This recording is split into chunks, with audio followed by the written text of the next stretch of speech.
প্রিয় শিক্ষার্থীরা, আজ আমরা এই ক্লাসে অব্যয়ীভাব সমাস নিয়ে কথা বলবো। তোমরা যদি ক্লাসটি মনোযোগ দিয়ে পুরোপুরি দেখো তাহলে অব্যয়ীভাব সমাসের সমস্যা আজ থেকেই দূর হয়ে যাবে। তো ক্লাসটি শুরু করার আগে একটি ছোট্ট অনুরোধ, যদি তুমি আমাদের চ্যানেলে নতুন হয়ে থাকো অবশ্যই চ্যানেলটি সাবস্ক্রাইব করে নাও এই ধরনের আরও ক্লাস পেতে, এবং ক্লাসটি ভালো লাগলে অবশ্যই একটা লাইক করে দিও। তো শিক্ষার্থীরা, আমরা আমাদের মূল বিষয়ে চলে আসি। আমরা আজ পড়ব অব্যয়ীভাব সমাস।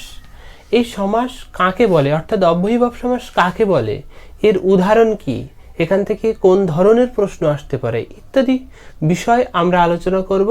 এবং এই সমাসের সংজ্ঞা যদি এসে থাকে তো তোমরা কিভাবে উদাহরণ থেকে সংজ্ঞায় আসবে মুখস্থ না করেই সে বিষয়টিও কিন্তু দেখাবো।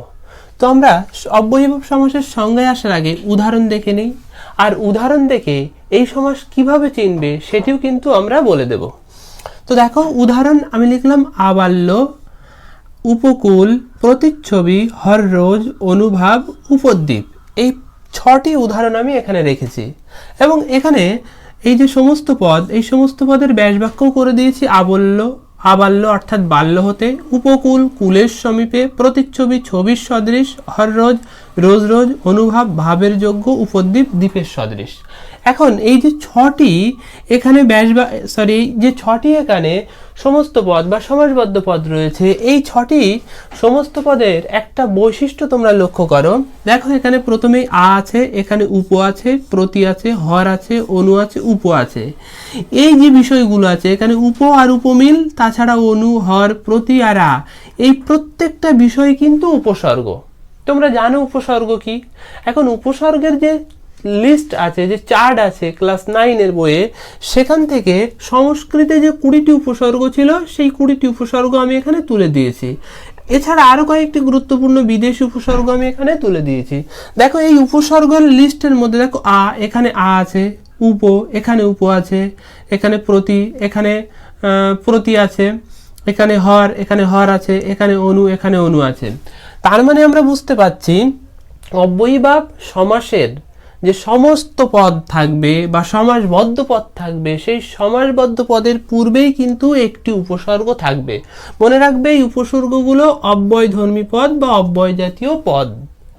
তাহলে আমরা একটা কমন ব্যাপার বুঝতে পারলাম যে সমস্ত অব্যয়ীভাব সমাসের সমাসবদ্ধ পদের পূর্বেই কিন্তু একটি উপসর্গ থাকবে।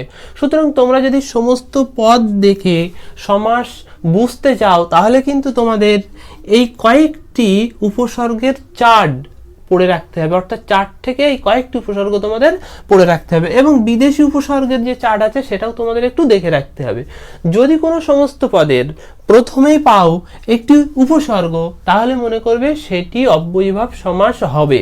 তাহলে কত সহজ ব্যাপার। তুমি যদি এই 25-30টা সংস্কৃত 20টি উপসর্গ আর গোটা 10 বিদেশি উপসর্গ, যদি এই 30টা মতো উপসর্গ কয়েকবার পড়ে নাও তাহলে কিন্তু তুমি সমস্ত পদ দেখেই বুঝতে পারবে একটি অব্যয়ীভাব সমাস।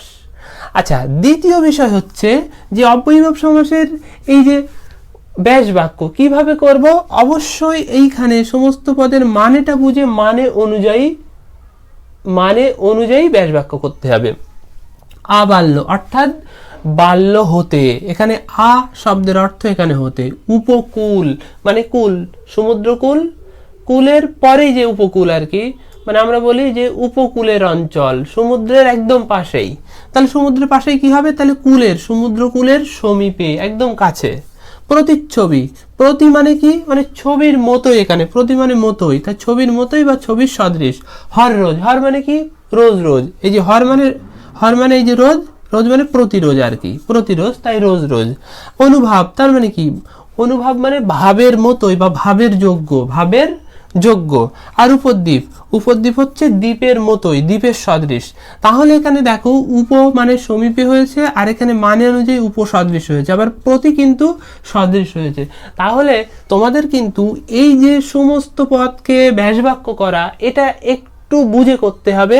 আর সেজন্য তোমরা যদি এই বিষয়টা একটু বোঝার চেষ্টা করো যে প্রতিচ্ছবি তাহলে কি হবে, প্রতি বা উপকূল, উপকূল মানে কি, সেই মানেটার দিকে লক্ষ্য রেখে তোমাকে কিন্তু ব্যাসবাক্য করতে হবে। আর এই ক্ষেত্রে একেবারে নিজে থেকে ব্যাসবাক্য করা কঠিন হয়ে পড়ে। এই জন্য বইয়ে যে উদাহরণগুলো আছে 1 থেকে 2 বার বা 3 বার একটু মনোযোগ সহকারে বুঝে বুঝে দেখে নাও, তাহলে কিন্তু পরীক্ষার হলে যে প্রশ্নই আসুক না কেন তুমি পেরে যাবে। তো আমরা এই যে উদাহরণ থেকে এবারে আমরা সংজ্ঞায় আসবো।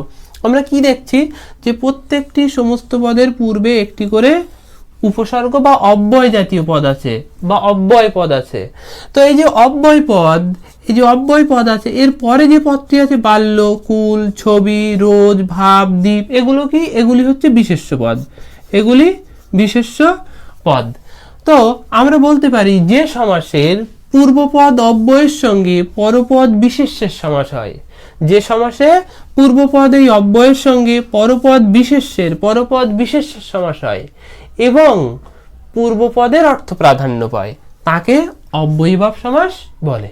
আচ্ছা, পূর্বপদের অর্থ কিভাবে প্রাধান্য পায় দেখো, বলছে কুলে উপকূল, কুলের সমীপে। এই যে কুলের সমীপে যে এই উপ এর অর্থ প্রধান, কুলটা বোঝাচ্ছে না, বলছে আমি উপকূলেই বসবাস করি, অর্থাৎ কুলের সমীপে যে বসবাস করি সেটাই কিন্তু এখানে প্রধান। কুলের সমীপে যে বসবাস করি, কুলের পাশেই যে বসবাস করি সেটাই কিন্তু প্রধান। তাহলে এই উপর অর্থটা কিন্তু প্রধান। যেমন দুর্ভিক্ষ, ভিক্ষার অভাব। তাহলে ভিক্ষার অভাব আমি যদি একটু লিখি দুর্ভিক্ষ, কি হবে?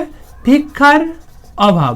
তাহলে এখানে কিন্তু এই যে দু অর্থে অভাব বোঝাচ্ছে, তাহলে এই যে ভিক্ষাটা বোঝাচ্ছে না, ভিক্ষার অভাব, দুর্ভিক্ষ, যে সময়ে ভিক্ষাও পাওয়া যায় না সেই সময়টাকেই দুর্ভিক্ষ বলে, যে ভিক্ষা পাওয়া যাচ্ছে না সেই বিষয়টি প্রধান। তো এই সমাসে সবসময় পূর্বপদের অর্থ প্রধান হয়। তাই আমরা বলবো যে সমাসে পূর্বপদ অব্যয়ের সঙ্গে পরবর্তী পদ বিশেষ্যের সমাস হয় এবং সবসময় পূর্বপদের অর্থ প্রাধান্য পায়, তাকে বলে অব্যয়ীভাব সমাস। তো শিক্ষার্থীরা, আশা করছি সংক্ষেপে বিষয়টা বুঝতে পেরেছো। যাদের একটু বুঝতে অসুবিধা হয়েছে ভিডিওটি আরেকবার দেখে নাও, আশা করি ক্লিয়ার হয়ে যাবে।